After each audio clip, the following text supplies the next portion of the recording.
김양심 집사입니다. 사무엘상 3장입니다. 아이 사무엘이 엘리 앞에서 여호와를 섬길 때에는 여호와의 말씀이 희귀하여 이상이 흔히 보이지 않았더라.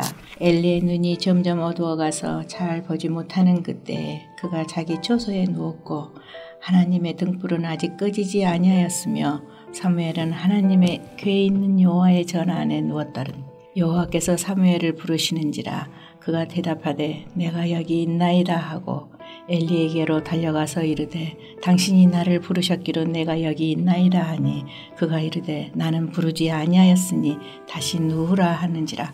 그가 가서 누웠더니 여호와께서 다시 사무엘을 부르시는지라. 사무엘이 일어나 엘리에게로 가서 이르되 당신이 나를 부르셨기로 내가 여기 있나이다 하니 그가 대답하되 내 아들아 내가 부르지 아니하였으니 다시 누우라 하니라. 사무엘이 아직 여호와를 알지 못하고 여호와의 말씀도 아직 그에게 나타나지 아니한 때라. 여호와께서 세 번째 사무엘을 부르시는지라. 그가 일어나 엘리에게로 가서 이르되 당신이 나를 부르셨기로 내가 여기 있나이다 하니 엘리가 여호와께서 이 아이를 부르신 줄을 깨닫고 엘리가 사무엘에게 이르되 가서 누웠다가 그가 너를 부르시거든 내가 말하기를 여호와여 말씀하옵소서 주의 종이 듣겠나이다 하라 하니 이에 사무엘이 가서 자기 초소에 누우니라.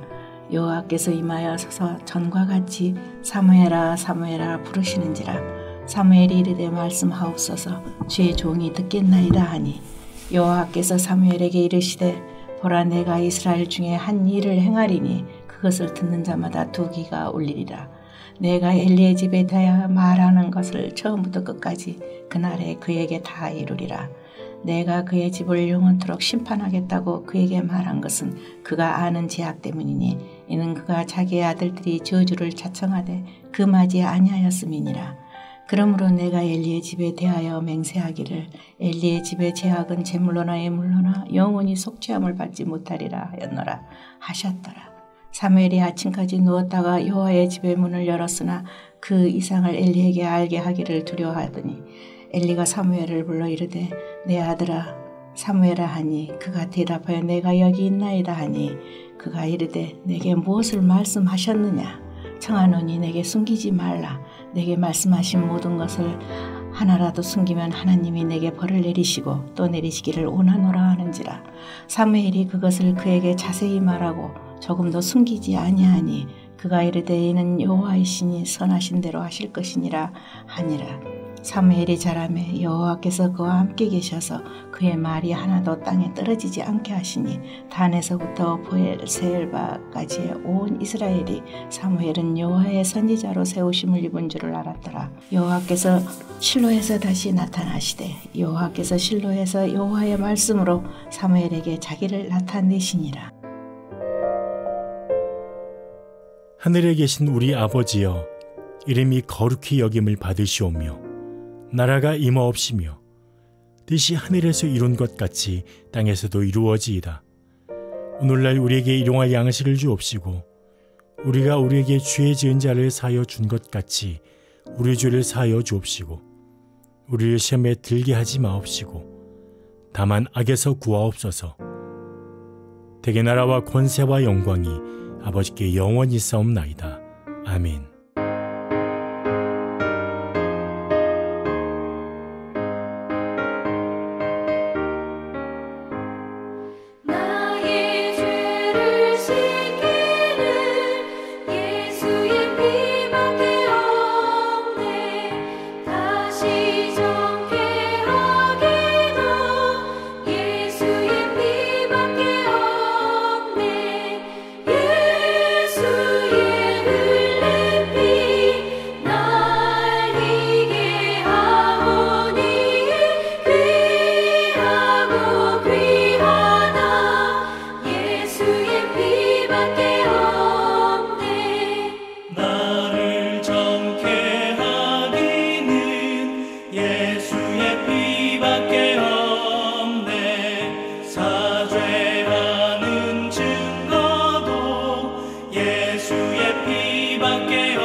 오늘 보실 하나님의 말씀은 요한복음 10장 14절부터 15절까지의 말씀입니다. 신약성경 164페이지에 있습니다. 나는 선한 목자라. 나는 내 양을 알고 양도 나를 아는 것이 하나님께서 나를 아시고 내가 아버지를 아는 것 같으니 나는 양을 위하여 목숨을 버리노라. 삭군과 목자라는 제목으로 말씀 전하도록 하겠습니다. 오늘 본문의 비유의 내용을 보시면 9장의 내용과 이어지는 내용인 것을 알 수 있을 것입니다. 예수님과 유대인들 사이에 논쟁이 있었습니다. 9장에. 그리고 그 논쟁 가운데 예수께서는 이 바리새인들을 중심으로 한 종교 지도자들 그룹에게 영적인 맹인이라고 비유하십니다. 그리고 오늘 본문에 보시면 그 똑같은 대상들에게 삭군이라고, 이 10장에서는 삭군이라고 비유하고 있다라는 것입니다. 예수께서는 이번에는 그들을 삭군이라고 얘기를 하고 좀 구체적인, 그들의 특징적인 구체적인 모습들을 기록하고 있습니다. 그리고 또한 그와 대조적인 행보를 보이는 선한 목자인 예수님의 모습은 구체적으로 어떠한 모습을 가지는지에 대해서 또한 말씀하고 있는 것이 오늘 본문의 내용인 것입니다. 그러면 이 두 가지 큰 흐름을 따라서 오늘 본문이 우리에게 주는 메시지가 무엇인지 한번 살펴보도록 하겠습니다. 첫 번째입니다. 영적인 맹인자, 삭군 같은 자들에 대한 메시지입니다. 본문에 나오는 삭군, 9장에서는 영적 맹인으로 불리는 자들은 먼저 당시 유대 지도층을 말합니다. 그들에게 주어지는 그 결론의 메시지는 이미 9장 41절에 기록되어 있습니다. 너희가 맹인 되었더라면 죄가 없거니와 본다고 하니 너희 죄가 그대로 있느니라. 무슨 말씀입니까? 이 심판의 메시지라는 것이죠. 이 말씀을 듣고 스스로 맹인됨을 고백하는 자, 10장의 표현을 빌리자면 스스로 삭군됨을 고백하는 자는 죄사함이 있을 것이다 라는 말씀 아니겠습니까? 그러나 여전히 스스로 본다라고 얘기를 하고 여전히 스스로 자신이 목자다라고 하는 자들은 죄가 그대로 있느니라 라는 이 심판의 메시지를 동일하게 10장에도 던지고 있는 것이 오늘 본문의 내용이라는 것입니다. 또한 이 본문의 내용은 이 심판의 선포의 메시지는 오늘날 이 말씀을 읽고 듣는 하나님의 백성들에게, 자신이 하나님의 백성으로 생각하고 있는 자들에게, 자신이 예수 그리스도를 쫓아서 예수 그리스도를 닮아가는 목자의 모습으로 살아가는 자들에게 하시는 말씀이라고 생각합니다. 먼저 믿는 사람들 있지 않습니까? 우리 같은 성도들로서 교회 안에서 그동안 쌓인 성경 지식들이 있을 것입니다. 그리고 교회 생활을 바탕으로 한 여러 가지 활동을 통해서 우리에게 또한 어떻게 보면 본문의 유대 지도자들처럼 그렇지 못한 사람들에 비해 어떠한 힘을 가지게 될 것입니다. 교회 안에서. 그것을 가지고 여러분 어떻게 생활하십니까? 혹시 12절과 13절에서 사건의 구체적인 행동의 모습을 보이고 있지는 않으십니까? 가진 힘을 가지고 가진 어떻게 보면 관계적인 힘 또는 지식적인 힘이 될 수 있고 생활 구성원들 가운데 어떻게 보면 자연스럽게 생기는 교회 안에서 생기는 그 힘을 가지고 어떤 모습을 가지고 살아가시는지 오늘 본문이 얘기하고 있는 12, 13절을 통해서 얘기하고 있는 바에 자신을 한번 비춰보시고 점검해 보시길 바랍니다. 12, 13절을 보시면 이런 내용이 나옵니다. 영적 맹인이자 목자 흉내를 내는 이 사건들은 이리가 오면 싸우지 않고 피한다고 합니다. 또한 속한 공동체에서 나보다 연약한 자들이 보이면 헌신하지 않고 오히려 과감하게 그들을 버리고 이용한다고 말합니다. 또한 이들은 자신의 유익과 안정만을 위해서 움직이고 가진 권한을 행사한다고 기록되고 있습니다. 그래서 이들은 사꾼이라고 예수께서 말씀하시는 것이죠. 이 내용은 성경에 대한 지식과 가르침에 대한 내용을 모르는 이 비기독교인들도 아는 내용입니다. 오늘날 한국교회가 많은 비난과 비판을 받고 있습니다. 그 이유가 무엇입니까? 일제치하와 광복 이후에는 굉장히 많은 존경을 받는 것이 이 교회였습니다. 그러나 현대사 안에서 이 큰 독재와 그리고 또한 군부정권 시기 이후에 교회는 많은 욕을 먹게 됩니다. 그 이유가 무엇입니까?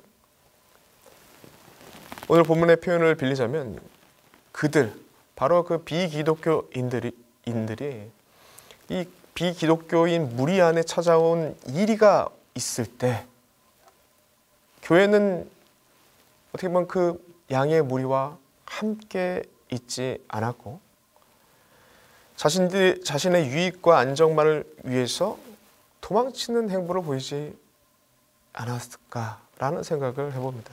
특별히 광주에 아픔이 있을 때 조찬 기도회를 드려주고 그 군사 정권을 지지하는 행위와 선언들을 했던 일부 교회에 당시 상당한 교세를 가지고 있는 일부 교회 목회자들이 있었습니다. 이 시기 그들은 이 군사 권력과 우호적인 관계를 유지하면서 그들이 갖고 있는 성경 지식을 가지고 교세를 확장하는 기복주의 신학을 만들어내는 이 왜곡된 진리를 만들어내는 일들을 벌였습니다. 그것을 통해서 외형을 불리는 일들을 벌려나갔다는 것이죠.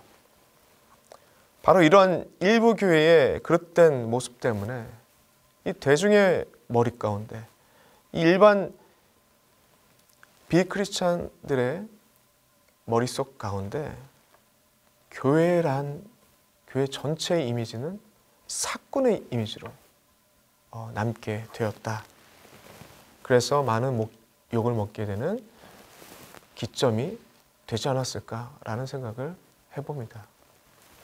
더욱이 코로나 이후에 이 종교 3사를 대상으로 설문을 조사한 게 있습니다.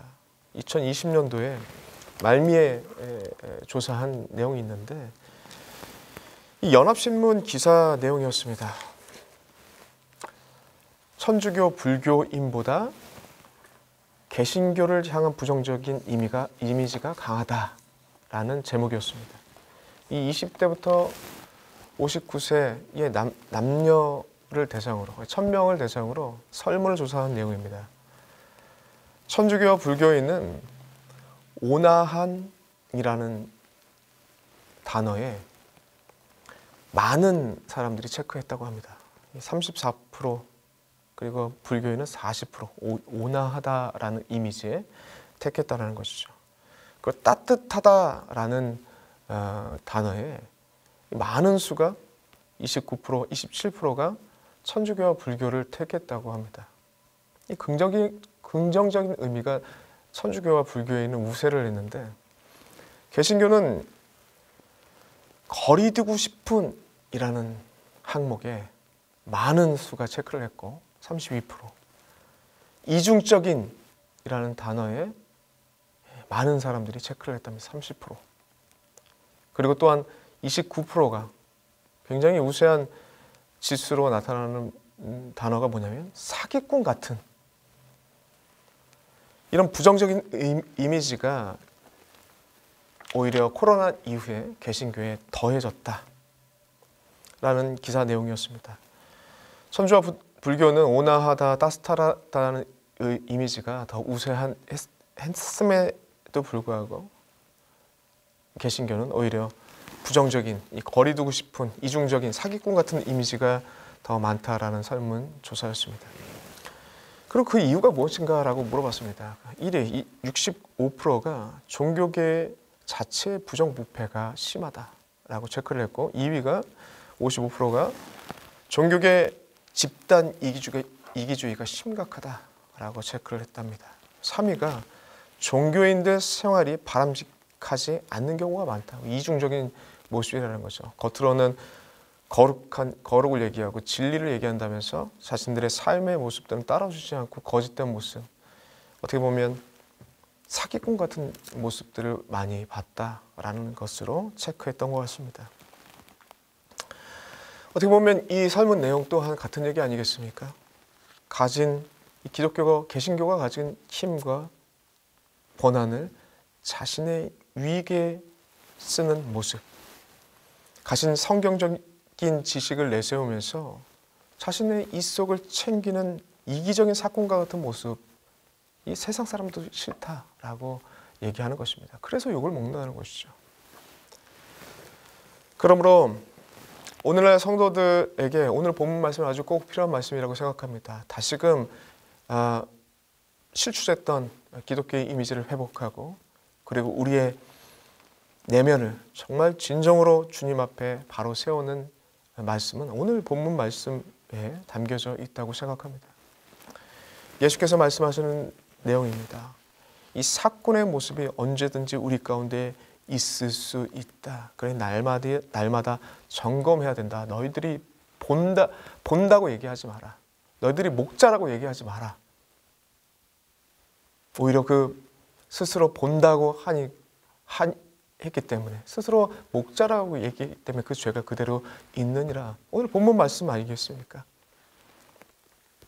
사랑하는 성도 여러분들, 스스로 본다 말하는 자가 아니라 나는 나의 맹인됨을 인정하고 예수를 만나시고 나의 삶의 행동을 날마다 주님 앞에 비추어서 사꾼이 아닌 선한 목자인 주님을 따라가는 주의 백성들이 되시길 간절히 소망합니다.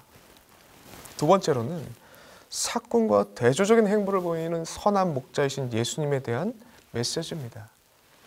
14절의 말씀입니다. 14절을 보시면 나는 선한 목자라. 나는 내 양을 알고 양도 나를 아는 것이, 이렇게 말씀하고 있습니다.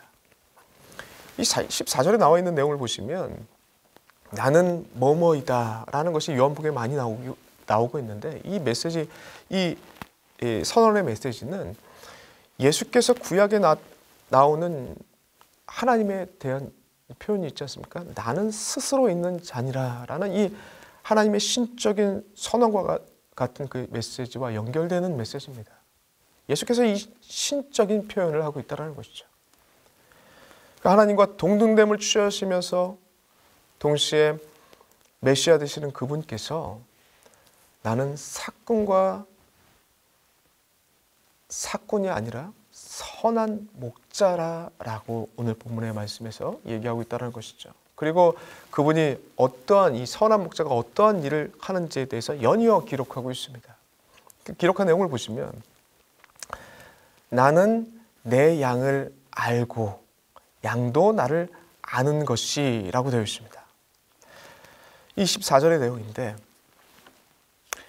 이 말씀이 무엇이냐면, 즉 양들을 이용하는 사건과 다르게 양들과 함께 나는 내 양을 알고 양도 나를 아는 것이, 양들과 함께 먹고 자고, 옛날에 그 목자들이 들이든 산이든 양들과 함께 먹고 자지 않았습니까? 그와 같이 예수께서는 너희와 함께, 우리와 함께 먹고 자고 생활하며 양 한 마리 한 마리의 특징들을 파악하고 그들을 돌봐주고 아플 때 살펴주고 하는 이 긴밀한 관계를 맺는다. 그 가운데 목자가 양을 아는 것도 있겠지만 양이 목자를 알게 되는 그런 긴밀한 교제가 일어난다는 것이 이 사꾼과 선한 목자의 큰 차이라고 오늘 본문은 얘기하고 있다는 것입니다.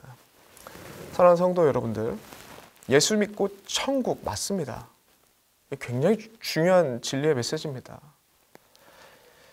예수 믿고 바로 천국 가면 좋겠습니다. 저도. 그런데 우리에게 이어지는 내용들은 무엇입니까? 예수 믿고 이어지는 것은 삶입니다. 삶. 믿음의 삶이 이어집니다. 믿음의 삶이 이어지게 되고, 어떻게 보면 믿음의 삶은 9장에서 맹인되었던 자가 예수 그리스도에 대한 믿음이 생기고 고백들이 생겨났을 때 따라오는 시련들을 말할 수 있습니다. 어떻게 보면 세상과 선한 싸움을 하는 이 믿음의 삶이 이어진다는 것은 우리는 기억해야 할 것입니다. 예수 믿고 끝, 예수 믿고 축복이라는 식의 기복주의 신앙이 우리의 모습이 아니라 진정한 모습은 더 적극적으로 그분이 우리를 알아주고 우리가 또한 그분을 알아주는 이 긴밀한 교제,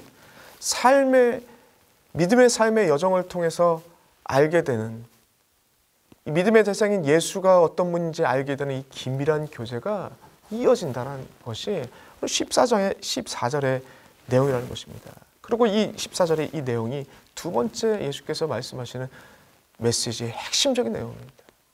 믿음 이후에 믿음의 삶의 여정이 이루어질 때, 그때 우리와 함께 먹고 자고 동행하며 살펴주시는 예수께서 우리를 살펴주신다는 것이죠. 이렇게 예수님께서 우리를 알아가 주실 때, 살펴주실 때 우리도 자연스럽게 하나님을 알게 된다. 깊은 교제 가운데 교제 속으로 들어갈 수 있게 된다라는 것이 오늘 본문의 말씀인 것입니다.